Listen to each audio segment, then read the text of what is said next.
Hey, Abbott, what time is it? It's time for the Abbott and Costello Show. We're on the air for ABC here in Hollywood. Well, what are we waiting for? Let's go with the Abbott and Costello Show.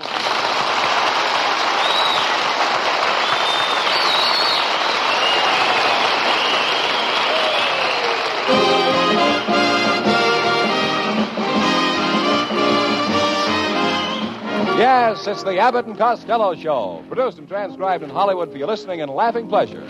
Chuckles with a carload and music by Matty Malnick. So hold on to your chairs, folks, for here they are, Bud Abbott and Lou Costello.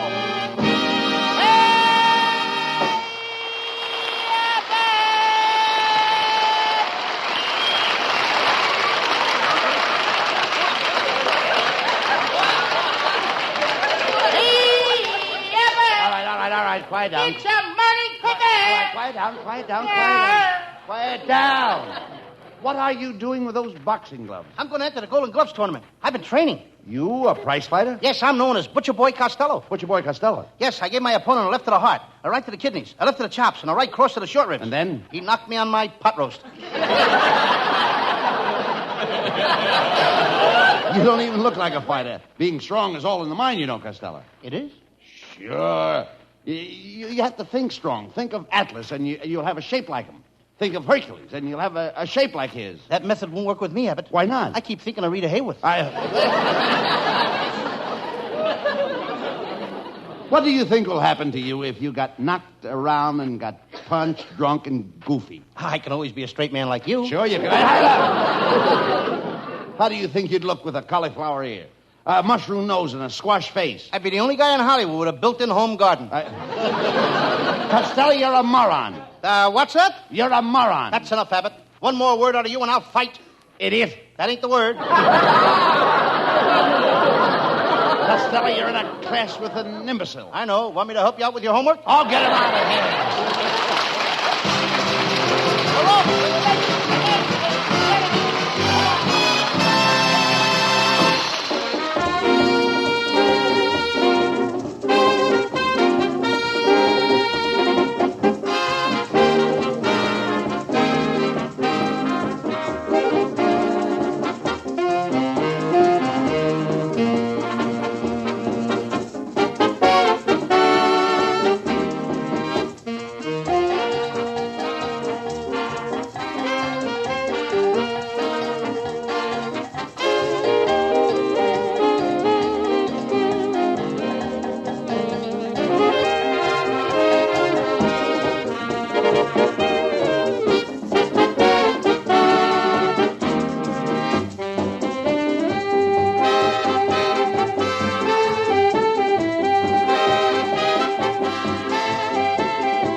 Terrible. I never saw you looking so bad, Lou. What happened to you? What happened? Yeah. You know what happened. What? I don't get a chance to do nothing on the show. Oh, stop.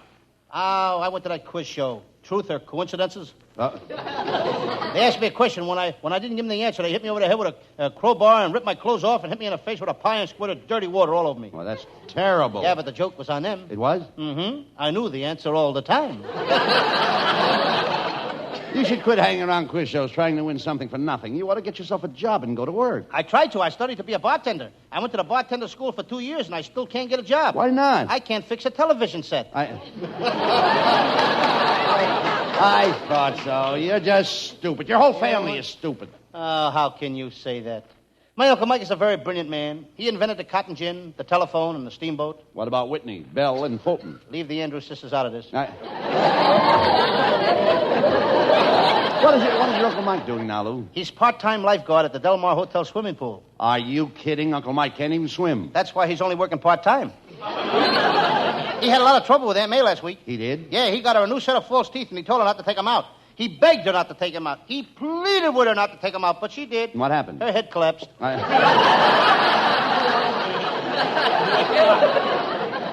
your Aunt May is quite a woman, Lou. She raised quite a family. Oh, yes. 3 years ago at the Patterson Fair, She won first prize for having the most little boys in one family. She had 15 little boys.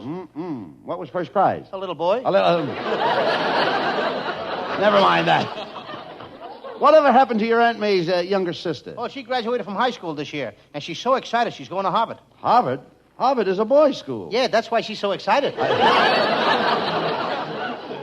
She's going to Harvard. That's ridiculous. None of your family ever went to college. Is that so? I'm taking a night course right now at UCLA. Well, no, I'm glad to hear In other words, that's UCLA. UCLA. Well, disregard UCLA. I'm glad to hear it, Lou. How are you making out? Not so good. Monday night, the teacher asked each pupil to bring something that would show what they want to be when they get out of school. Well, now, it sounds interesting. Yeah, one guy wanted to be a policeman, so he brought a button off a policeman's uniform. One girl wanted to be a nurse, so she brought a button off a nurse's uniform. Another guy wanted to be a fireman, so he brought a button off a fireman's uniform. And what did you bring? Nothing. Why not?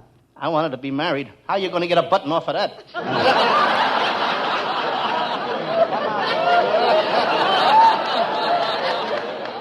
You want to be married. You don't know the first thing about marriage. You don't even know what it takes to make a marriage. I do so.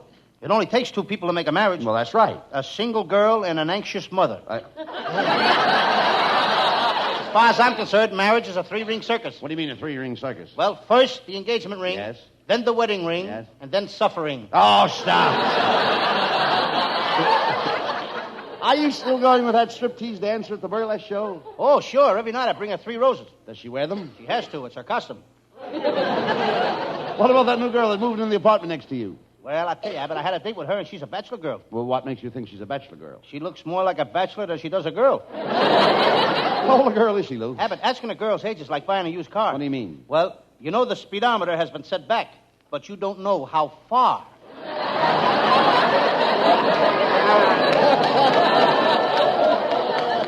Where did you take her on the date? Well, we went to a soda fountain and had one of those fancy dishes. You know, ice cream and bananas. Split? No, I paid the whole check. Well, she doesn't sound like the kind of girl for you, Costello. Tell me, do you still date that cute little blonde from Pomona? Oh, sure. I had a date to go horseback riding with her last night. You did? Yes, we rode along through the moonlight. It was beautiful. Her horse was nuzzling my horse. My horse was nuzzling her horse. Ah, it must have been fun. It was for the horses. My girl didn't show up.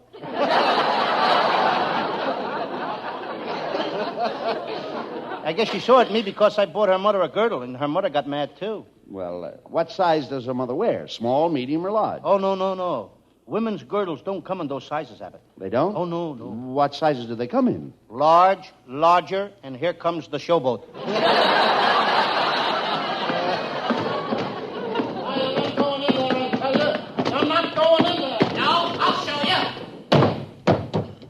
Hello, Uncle Bud. Hello, Uncle Louie. It's Abbott's nephew, folks. I left orders with the doorman not to let you in. Now, how did you get past him? I held your script under his nose and then stepped over his body.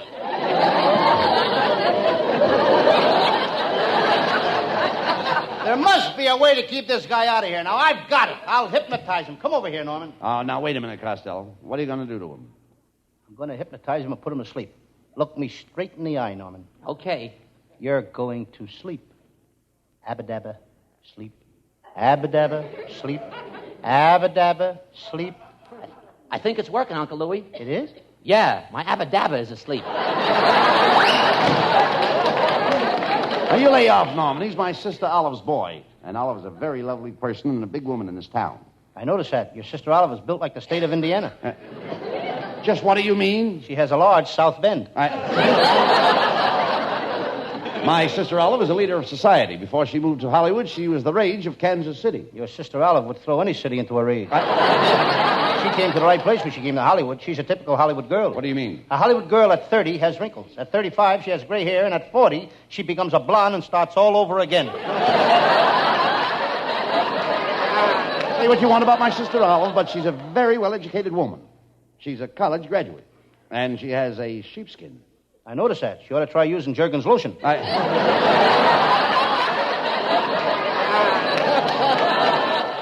You know, you have no business ridiculing my family. Now, last week you were picking on my wife. My wife comes from one of the finest families in California. She's a Tracy. Any relation to Dick Tracy? Certainly not. Certainly not. Dick Tracy is a character in a comic book. Your wife is no oil painting.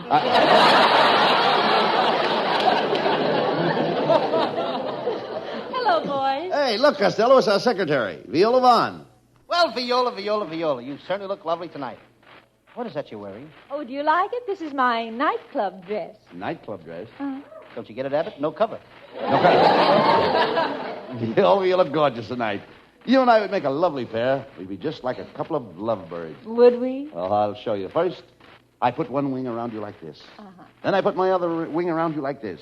Then I beak up close to your beak. Then I coo softly.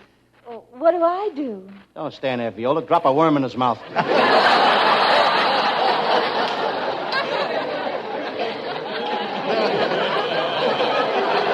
it out. I'm serious about her. And you're not. Why, Viola, I'd bring you the moon on a silver platter. Oh, that's wonderful, Abbott. How about you, Costello? Would you bring me the moon on a silver platter? What do I look like, a waiter? The moon on a silver platter is a poetic expression like they use in songs. Oh, you know I wrote a song about the moon? A very beautiful thing, too. Oh, what's the name of it? I call it Carolina Moon, What Are You Doing Over Glendale? Stop, Costello. You know nothing about writing songs. Oh, I not only write songs, I sing them. Why, when I was in kindergarten, every morning I would get up in front of the class and sing Rockabye Baby all the way through. Well, that was marvelous. Yeah, there was nothing to it. I was 21 years old at the time. You know any other songs, Costello? Oh, every night I lay in bed and I sing an Irish lullaby. Did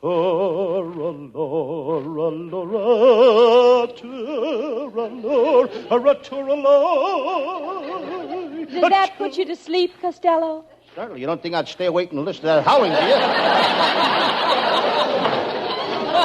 Well, I saw you last night, Costello. I saw you. You had a cat on a leash. Hey, that certainly is a funny-looking cat. Is he yours? Yes, he's mine. He's a football cat. I call him First Down. What do you name the cat First Down? Every night he's got 10 yards to go.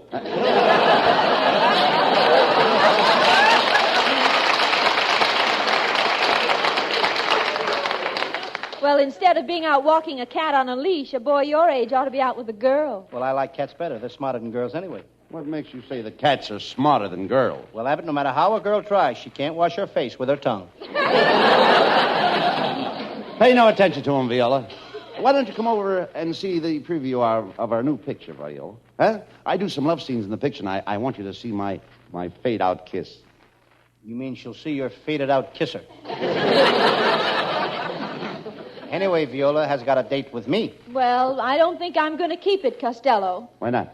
Well, last Sunday he took me riding, and he insisted I wear a riding habit. Naturally. Monday he took me hiking, and he insisted I wear a hiking suit. Naturally. Tuesday he took me to dinner, and he insisted I wear a dinner gown. Well, why are you breaking the date tonight? Tonight he wants to take me to a birthday party.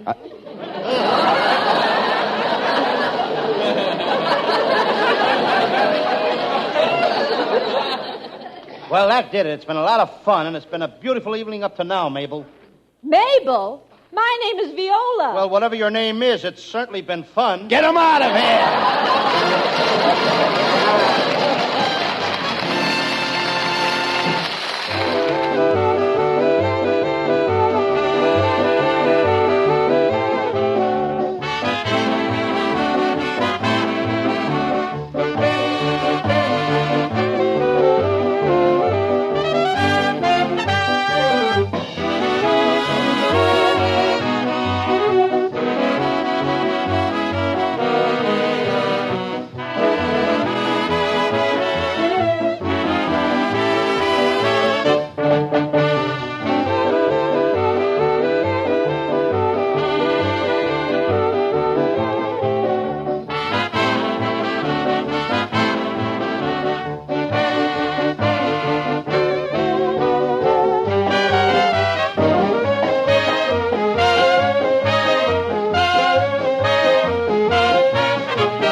Ladies and gentlemen, Abbott and I heard a young singer in New York several weeks ago, and we liked him very much, and we brought him back to Hollywood to join our show, and here he is, and we hope you like him too, Hal Winters.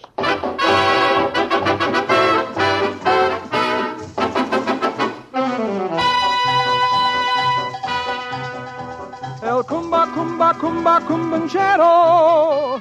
a bongo, bongo, bongo, bongo zero. Brigati che va suonando il camboncero, bongo zero che se va, bongo zero che se va. El cumba, cumba, cumba, cumboncero, a bongo, bongo, bongo, bongo zero. Brigati che va suonando il camboncero, bongo zero che se va, bongo zero che se va. Sueño ritambo brickety, bum bum bum ba. Y sueño ripica brickety, bum bum bum ba. El cumba cumba cumba cumbanchero, a bongo bongo bongo bongo cero. Brickety que va sonando cambanchero, bongo cero que se va, bongo cero que se va. El cumba, cumba, cumba, cumbanchero, a bongo, bongo, bongo, bongo cero. Reggae que va sonando el cambanchero, bongo cero que se va, bongo cero que se va. A cumba, cumba, cumba, cumbanchero, a bongo, bongo, bongo, bongo cero. Reggae que va sonando el cambanchero, bongo cero que se va, bongo cero que se va. Sueña ritambo brickety, bum bum bum ba. Y sueña ripica brickety, bum bum bum ba. El cumba cumba cumba cumbanchero, a cumba cumba cumba cumbanchero. Brickety que va sonando cambanchero, bongo cerro que se va, bongo cerro que se va.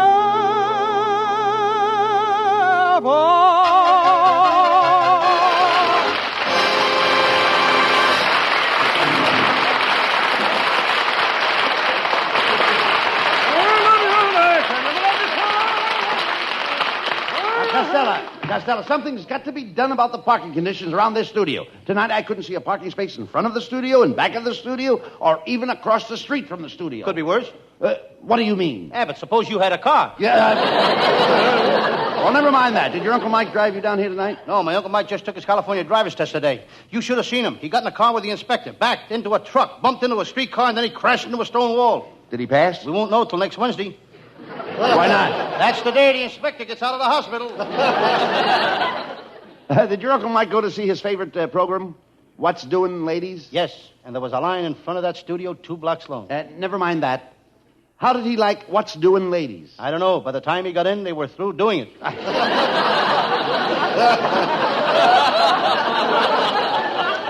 I don't know. You know, your Uncle Mike is an ignoramus. He ought to get himself an education. Yes, he's got one, Abbott. Why, 10 years ago, Uncle Mike was a garbage collector without an education. Then he went to night school and he graduated. And what a difference that made in him. What is he now? A garbage collector with an education.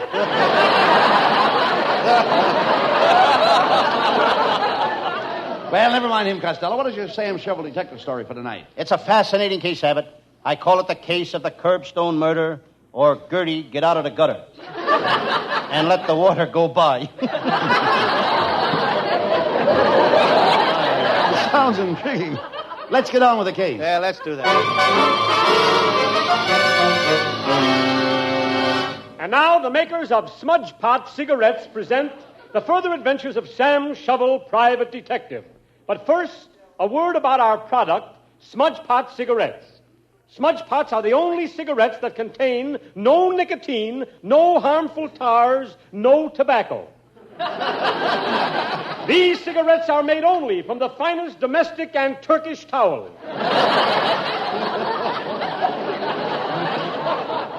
And remember our slogan, Smudge Pots are the only cigarettes that contain alum. Our slogan is, pucker while you puff. Now go to your cigar store tonight. They will give you a package of Smudge Pots for nothing. The package has no sharp edges. Take them home and throw them in your dresser. What a cigarette, so free, so easy on the drawers. And now to the adventures of Sam Shovel, Private Detective.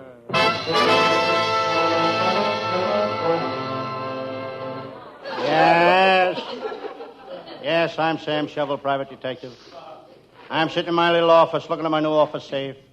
This time I got a real office safe. When I go home at night, I lock my office in it. I see a piece of string around my finger. Suddenly I remember what it's for. It's to remind me to take the string off my finger. I reach in my pocket for my tobacco. There's a big hole in my pocket. That's the last time I'll buy chewing tobacco. It always chews a hole in my pocket.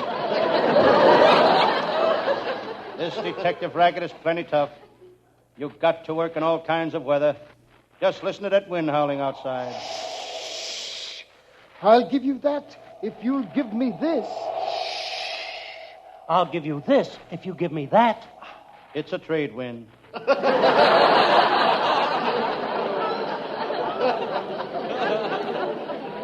It was such a nice night as this that I was called to solve the famous farmyard murder. A fiendish farmer had cut off his hired man's head.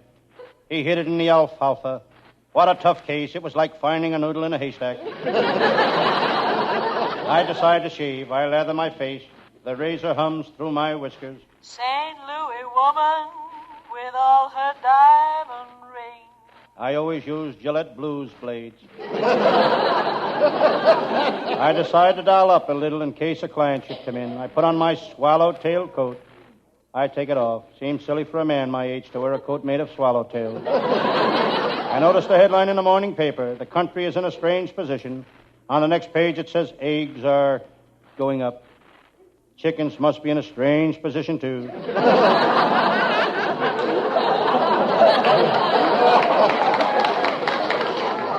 Suddenly the phone rings. Hello? Yes, this is Sam Shovel, the detective. Somebody that wants me to handle a case. Yes? No, I can't work that cheap. No, you know my price. What's that? 5,000?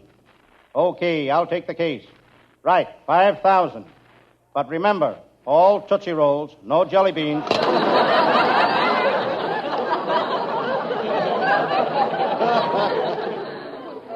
I thought of my friend, Lieutenant Abbott of the Homicide Squad. I might get him to help me on this case. Some people think Lieutenant Abbott has a screw loose in his head, but I know different. I tightened that screw in his head only yesterday. One thing I will say for Lieutenant Abbott, he knows his onions. He can walk in any vegetable store and say, that's an onion. But he's a real cop. Abbott don't know the meaning of the word intimidation. And that's only one of a million words he don't know the meaning of. Hello, Sam Shovel. It's my pal, Lieutenant Abbott of the Homicide Squad. Sam, I'd like to leave my new cowhide briefcase in your office. That's a pretty briefcase, Lieutenant. Yeah, it's genuine cowhide. Open it. Moo. The cow is still hiding in it. There's a picture of your wife in it, too. She looks kind of different in this picture. It's her hair. She's wearing a page boy. Don't she look nice? It's hard to tell. The page boy's feet are hanging down over her face. Enough of this nonsense, Sam. The cops caught an old friend of yours last night. Shirley, the shoplifter. Beautiful Shirley, the shoplifter. I once trailed her through a department store, through the shoe department, through the jewelry department, the furniture department, then I caught her in men's underwear.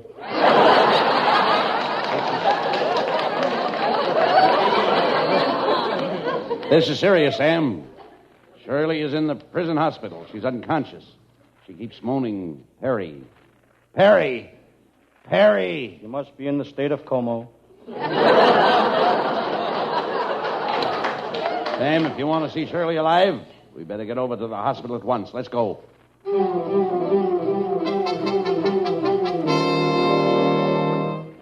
We arrived at the hospital. We were walking down the corridor. I was reading the signs on the door. Dr. Kildare, surgery, back in 10 minutes. Dr. Nichols, surgery, back in 15 minutes. Dr. Condon, perjury, back in 20 years. Sam, here comes the doctor that's taking care of Shirley the shoplifter. He looks like a phony to me. I heard that, young man. I'll have you know that I've operated on over 300 patients, and I never lost a single one of them. You didn't? No, I know where each one of them is buried.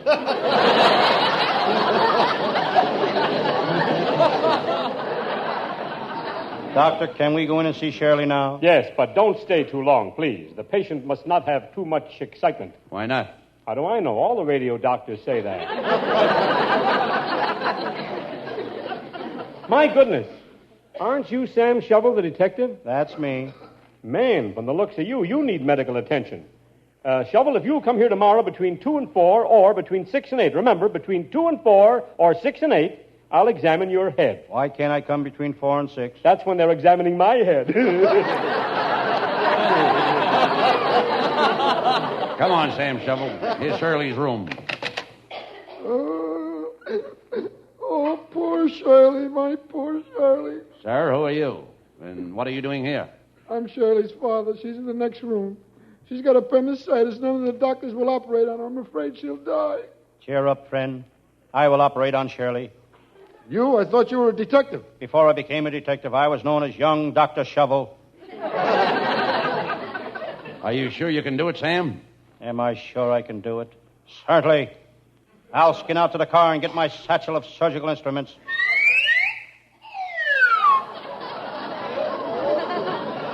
Thank goodness he's got his satchel. She's right in there, Sam. Here I go. Has anybody got a hammer? Here's a hammer. Thanks. Anybody got a chisel? Here's a chisel. Anybody got a blowtorch? Wait a minute, Sam. Sam, hammer, chisel, blowtorch. What are you doing to Shirley? What, Shirley? First, I got to open my satchel.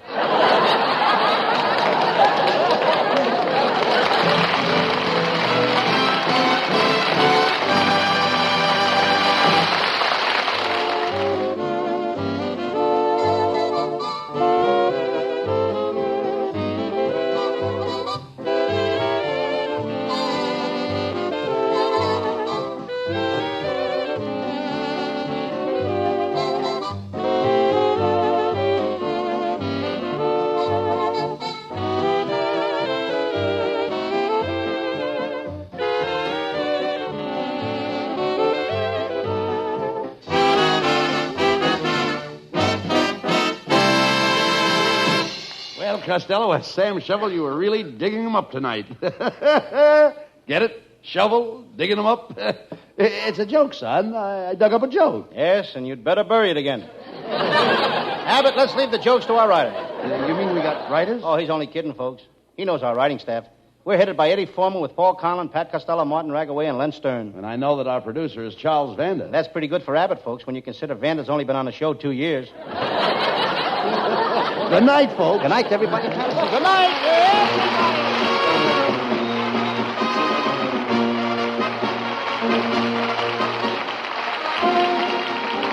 Listen each Thursday night at this time for another great Abbott and Costello show, produced and transcribed in Hollywood. Be sure to stay tuned for the outstanding entertainment which follows throughout the evening on this ABC station.